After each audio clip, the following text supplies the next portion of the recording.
live visuals coming in of External Affairs Minister Dr. S. Jaishankar. Let's take a look. As I said, representative of today's world. And 4, it must amplify the voices of the developing world and reflect the aspirations of the rising global south. The UN's legitimacy, and I would say the UN's credibility, depends on it doing so. Now, there is a strong desire among members of the UN for a reformed United Nations, including expansion of the permanent and non-permanent categories of membership of the Security Council. However, the process of reform itself is being used to derail that agenda. As a result, I'm sorry to say, historical injustices still continue. India affirms its commitment to assume greater responsibilities in a reformed United Nations and in a reformed multilateralism. Now, this brings me to the core of our discussions, UN peacekeeping. Since its inception, it has been a testament to what we can achieve when nations unite for a larger cause. Our peacekeepers have been really a powerful force for good. These brave sons and daughters put their lives on the line to protect civilians, to deliver humanitarian aid, and to support fragile peace processes. They are the real torchbearers of multilateralism. Now, let me honor today the more than 4,000 UN and 182 Indian peacekeepers who have made the ultimate sacrifice in the line of duty. They stand out as a testament to bravery, and their legacy remains a solemn call to action for all of us. We must ensure that their message lives on. Now, as you would all be aware, peacekeeping was not originally envisaged in the UN Charter. The very concept of peacekeeping has evolved over the years. Currently, it draws its mandate from the decisions of the UN Security Council. Changing geopolitical dynamics, the complexities of world affairs, and the nature of conflicts have all shaped the demands of peacekeeping. We all recognize that peacekeeping has been the flagship endeavor and the most effective instrument of the United Nations. When it comes to peacekeeping operations, allow me to flag 7 concerns for your collective consideration. 1, troop contributing countries as well as host states must be consulted while formulating mandates of peacekeeping missions. 2, peacekeeping can only be effective if mandates are commensurate with the resources allocated to the missions. 3, these mandates must always be realistic and always be clear. 4, the primary responsibility for protection of civilians still lies with the host state. 5, technology and peacekeeping go hand in hand and is, in fact, a force multiplier in peacekeeping operations. As a nation that has embraced innovation, let me underline that India stands ready to be a technology demonstrator to enhance the operational capacity of peacekeeping.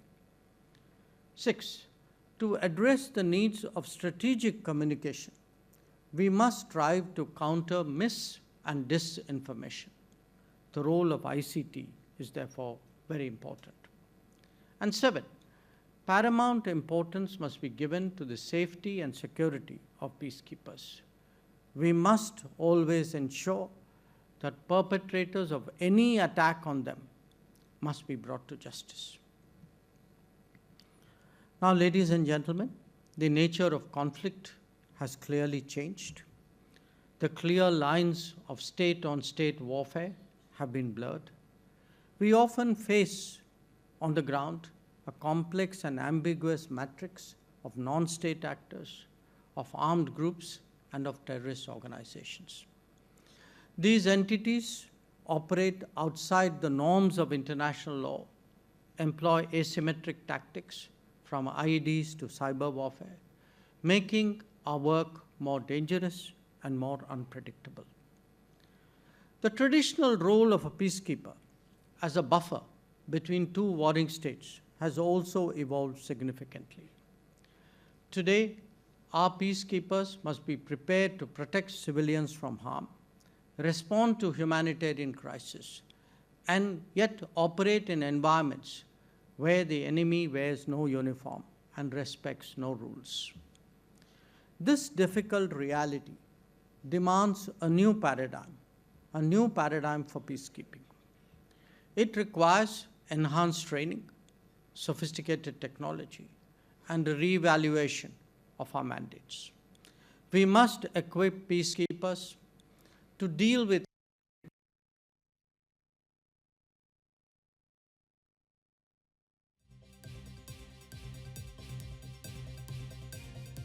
External Affairs Minister Dr. S. Jaishankar attending Chiefs Conclave for UN TCCs, speaking about the role of peacekeepers, specifically during the warfares.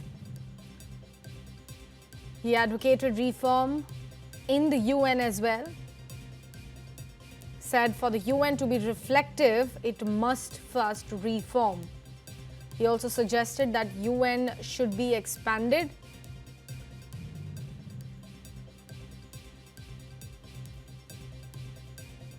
Winding down obsolete missions that have outlived their purpose.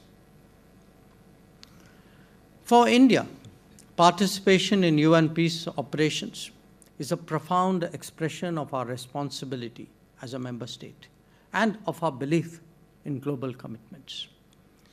Since inception, we have contributed over 300,000 troops cumulatively, making us the world's largest troop contributing country. Our peacekeepers have served and are serving with distinction and professionalism in some of the world's most challenging theaters. This includes South Sudan, Lebanon, Syria, and the DRC, amongst others. This sustained commitment stems from our conviction that peace anywhere strengthens peace everywhere. We also take great pride that we have walked the talk in our commitment towards women, peace, and security. Our women peacekeepers have demonstrated the unique impact that they have. They build trust in communities and give hope to vulnerable populations, especially women and children. We believe that it is no longer a question of whether women can do peacekeeping. Rather, it is whether peacekeeping can succeed without women. I recall that in February 2025, India hosted the first ever international conference on women peacekeepers from the Global South, bringing together women peacekeepers from 35 nations. More recently, in August this year, India hosted the UN Women Military Officers Course, which saw participation from 15 countries.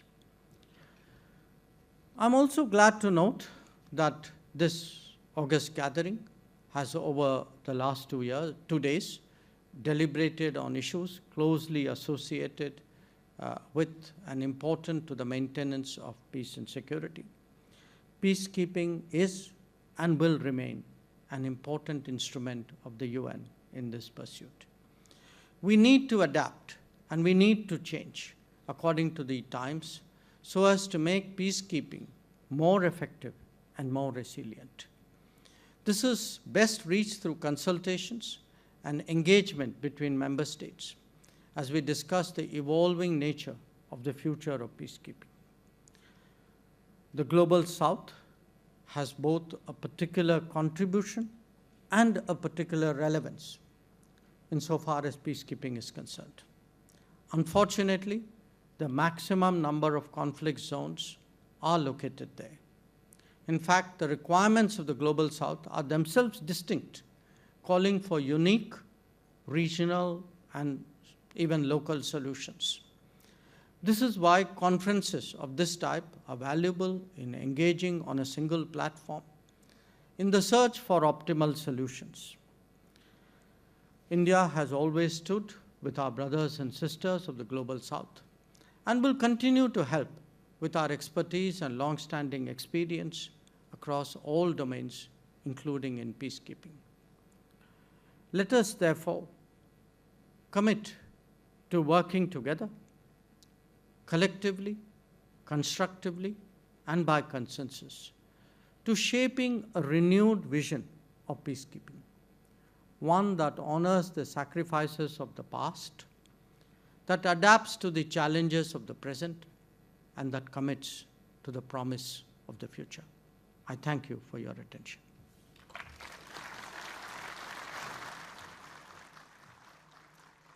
Thank you so much.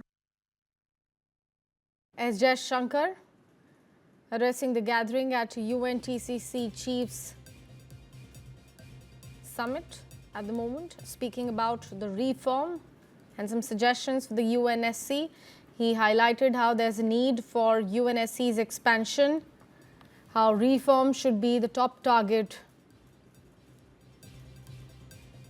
He also spoke about the peacekeepers and how they are the real torchbearers as they stand out as the testament of bravery. Dr. S. Jaishankar also said that peacekeeping concept has evolved over the years, also highlighting that the nature of warfare has also changed now, including the cybercrime, which is extremely, extremely dangerous.